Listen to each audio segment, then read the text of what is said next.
Hello friends, मैं Sharma welcome करता हूं आप सभी का आपके अपने YouTube channel smart study bye AK Sharma पर। जो हमारे चैनल पर नए हैं वो हमारे चैनल को सब्सक्राइब कीजिए और बेल आइकन को प्रेस करना बिल्कुल भी ना भूलें, ताकि आपके पास ऐसे इंटरेस्टिंग वीडियोस की नोटिफिकेशन आती रहे। ठीक है फ्रेंड्स, बिना टाइम वेस्ट किए स्टार्ट करते हैं हम आज के मजेदार टॉपिक को।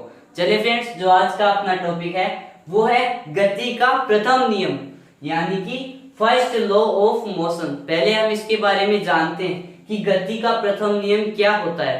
गति का प्रथम नियम क्या होता है, फिर हम इसके देखेंगे डेली लाइफ में जो एग्जाम्पल होते हैं उनके बारे में भी हम डिस्कस करने वाले हैं। तो चलिए बिना टाइम वेस्ट किए करते हैं स्टार्ट इस टॉपिक को। देखिए ध्यान से समझो, अगर कोई वस्तु स्थिर है या गतिशील है तो वह उसी अवस्था में रहना चाहती है जब तक कि उस पर कोई बाह्य बल कार्य ना करे।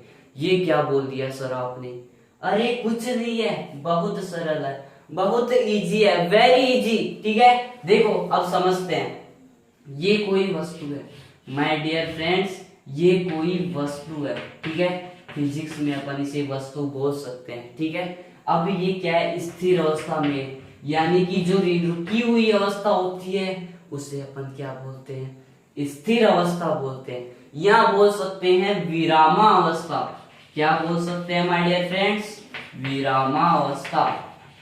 ठीक है, अगर कोई वस्तु रुकी हुई है तो वह रुकी हुई ही रहना चाहिए। जैसे ये चौक है, आप समझिएगा, जैसे ये चौक है, अगर इसे हाथ पर रख दिया जाए तो ऐसा तो नहीं है कि ये अपने आप गति करती है, अपने आप चलने लगती है।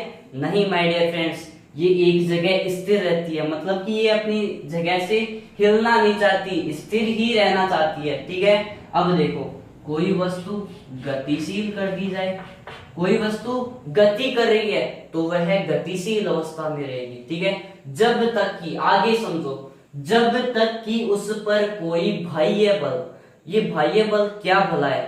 ठीक है बताते हैं। स्थिर अवस्था में होगी, ऐसा तो नहीं है कि स्थिर अवस्था में रहेगी। अगर कोई ना कोई बल लगाएंगे तो गतिशील अवस्था में होगी। अब सर आपने ये क्या बोल दिया? ठीक है कोई बात नहीं, अभी प्रैक्टिकल करते हैं। ये चौक ली, ठीक है, चौक को हाथ पर रखा, चौक को हाथ पर रखा, स्थिर अवस्था में थी। बाह्य बल, बाह्य बल का मतलब हाथ इस पर बल लगाएगा और इसे गतिशील अवस्था में चेंज कर रहा है। माय डियर फ्रेंड्स ध्यान से देखना, ये स्थिर, ये गतिशील अवस्था में चेंज कर रहा है, मतलब कि यहाँ पर गति का प्रथम नियम लागू हो रहा है। गतिशील अवस्था थी, उसको स्थिर अवस्था में कैसे बदलेंगे? एक कार आ रही है, 50 किलोमीटर पर आवर से, उस एक समान वेग से आ रही है मान लो। ठीक है, एक समान वेग से आ रही है। अब उस पे अचानक ब्रेक लगता है, ब्रेक लगेगा मतलब वो स्थिर अवस्था में हो जाएगी। ठीक है, तो गतिशील से स्थिर हो गई, मतलब गति का प्रथम नियम, फर्स्ट लॉ ऑफ मोशन। ठीक है, आपको ये समझ में आ गया होगा। ठीक है, दोबारा सुन लीजिएगा। अगर कोई वस्तु स्थिर है तो वह स्थिर ही रहना चाहिए माय डियर फ्रेंड्स। वो ऐसा कि नहीं है कि वो अपने आप गति करेगी। नो माय डियर फ्रेंड्स, अगर कोई वस्तु गतिशील अवस्था में गति कर रही है तो वह गति ही करना चाहती है जब तक कि उस पर कोई बाह्य बल कार्य ना करे। ठीक है माय डियर फ्रेंड्स, अब अपन देखते हैं कि जो एग्जाम्पल होते हैं गति के प्रथम नियम के, ठीक है, आपको भी पता होंगे। ठीक है, तो मैं आपको वो बताऊंगा। चलते हैं अपने नेक्स्ट टॉपिक की तरफ। देखिए जड़त्व। अरे सर ये क्या है? जड़त्व क्या है? ठीक है बताते हैं। देखिए वस्तु का वह गुण जो गति की अवस्था में परिवर्तन का विरोध करता है। सर ये क्या भला है? आपने ये क्या लिख दिया?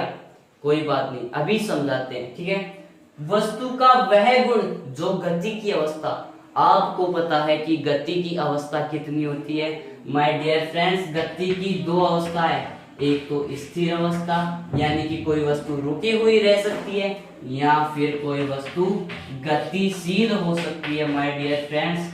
ठीक है, तो इनकी दो अवस्था गति की अवस्था होगी। लेकिन आगे बढ़िए, गति की अवस्था में परिवर्तन का विरोध करता है, यानी कि कोई वस्तु स्थिर है तो वह स्थिर ही रहना चाहिए, गतिशील होने का वो विरोध करती है तो वहां जड़त्व काम में आता है। माय डियर फ्रेंड्स समझ में आया? ठीक है। जैसे गतिशील कोई है तो वह गति ही करना चाहती है, वह गति ही करना चाहती है, मतलब कि ये स्थिर रहना नहीं चाहती, मतलब कि ये स्थिर रहने का विरोध करती है माय डियर फ्रेंड्स। ये क्या है? अपना जड़त्व। अरे सर, अभी तो आपने बताया कि गति का प्रथम नियम भी यही था कि स्थिर वस्तु स्थिर रहना चाहती है और गतिशील वस्तु गतिशील रहना चाहती है। तो ये क्या बात बताती कि जड़त्व में होता? मैंने कब बताया? कि मैंने वहां नहीं बताया था, मैं यहां भी ये बता रहा हूं और वहां भी ये बताया, ठीक है। तो क्या हो गया कि गति का प्रथम नियम, गति का प्रथम नियम क्या है? अपना जड़त्व का नियम भी इसे हम कह सकते हैं माय डियर फ्रेंड्स। इसे अपन क्या कह सकते हैं?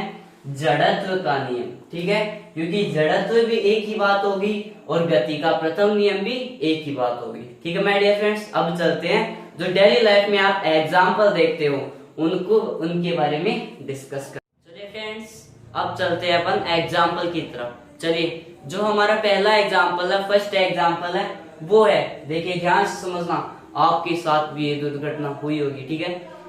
रुकी हुई बस अचानक से चलने लगती है तो हमें पीछे की ओर धक्का लगता है। देखो ध्यान से समझना, अगर कोई बस रुकी हुई है, अगर कोई बस रुकी हुई है और हम उस पर खड़े हैं, उसमें उस बस में हम क्या कर रहे हैं? खड़े हुए हैं, तो अगर वो अचानक से चलने लगती है, अचानक से वो गतिशील अवस्था में आ जाती है, तो माय डियर फ्रेंड्स हमें पीछे की ओर धक्का लगता है, ठीक है। आपको भी ये पता है, ये तो मुझे पहले से ही पता था, लेकिन क्यों? प्रश्न उठ रहा है क्यों? तो इसका जवाब क्या बताएंगे? इसका जवाब देंगे आप गति के प्रथम नियम से। आप कहोगे सर सभी में फिजिक्स है क्या? बिल्कुल, फिजिक्स सब में है, ठीक है। एग्जाम्पल देगा, ये भी फिजिक्स का है, आप देखोगे पूरी ये घटना आपके साथ हुई होगी, ठीक है। अब देखिए क्यों होता है, वाई, रीजन क्या है? देखिए रीजन, ये रीजन देखो क्या है, गतिशील अवस्था करनी है, ठीक है। बस क्या करी है? गति करेगी।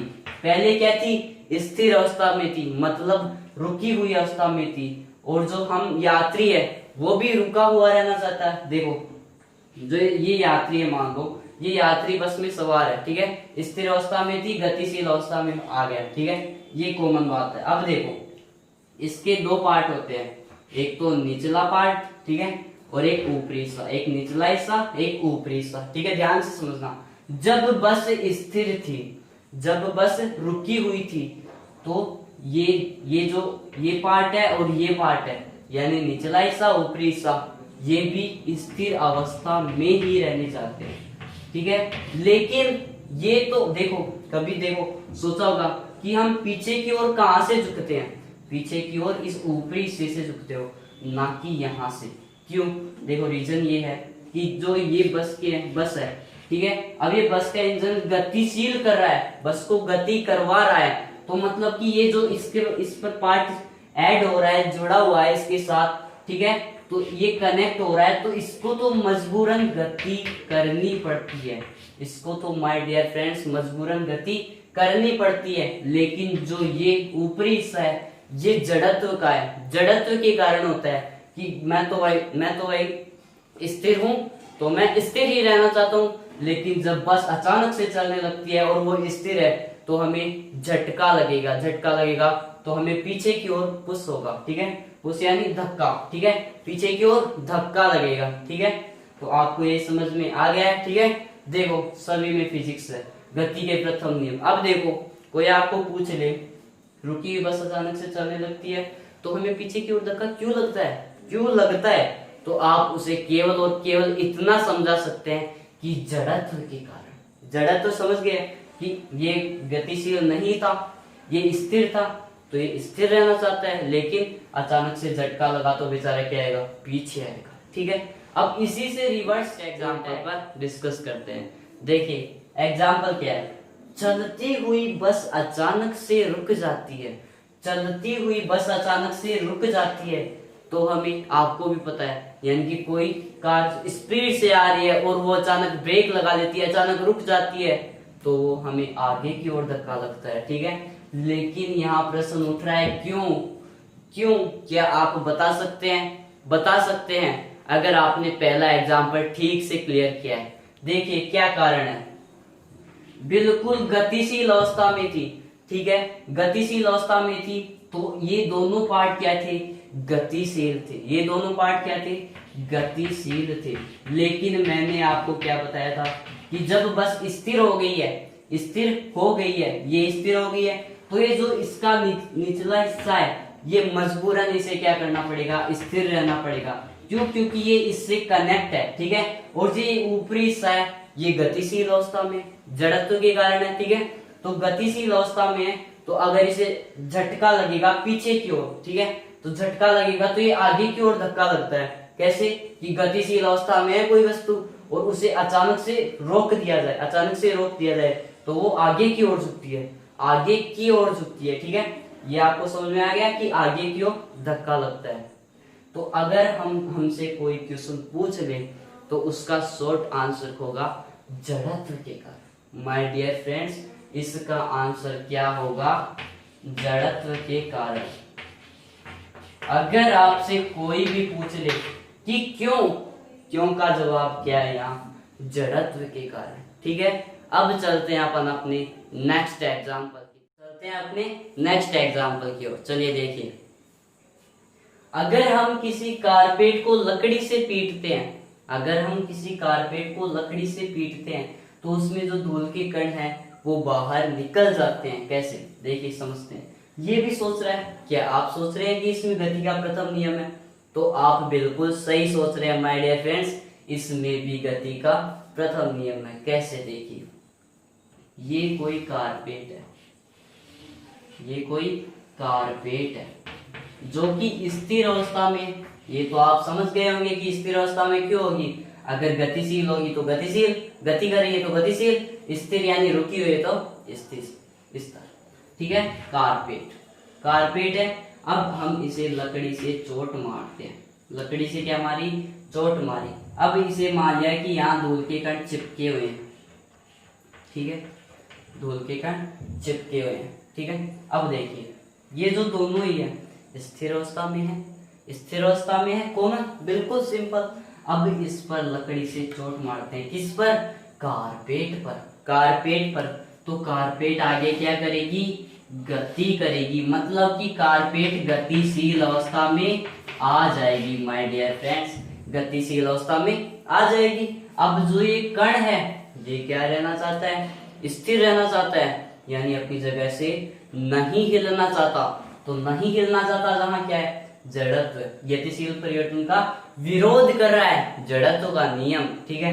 तो जड़त्व के कारण ये क्या करता है, स्थिर रह जाता है। अब यहाँ स्थिर रह गया, धूल के कण बाहर निकल गए, कारपेट आगे चलेगी और कारपेट साफ सुथरा एग्जाम्पल है, ठीक है। उनके बारे में भी थोड़ा डिस्कस कर लेते हैं माय डियर फ्रेंड्स, अगर आपको ये पसंद है तो। देखिए, जो अपना अगला एग्जाम्पल है वो शायद आपने किया भी होगा, अगर नहीं किया हो तो जाकर ट्राई जरूर कर लेना, ठीक है।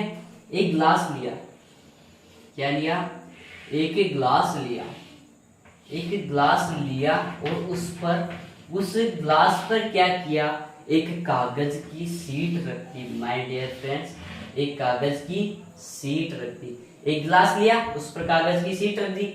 अब कागज की सीट के ऊपर कुछ भी वस्तु, कोई मान लीजिए, ठीक है, एक सिक्का रख दिया, सिक्का रख दिया, ठीक है, ये कोई। अब हमें क्या करना है कि इस कागज को हिट करना है, इस कागज पर बल लगाना है कि ये सिक्का नहीं हिले और ये कागज चला जाए, ठीक है। तो ये दोनों क्या थे, स्थिर अवस्था में।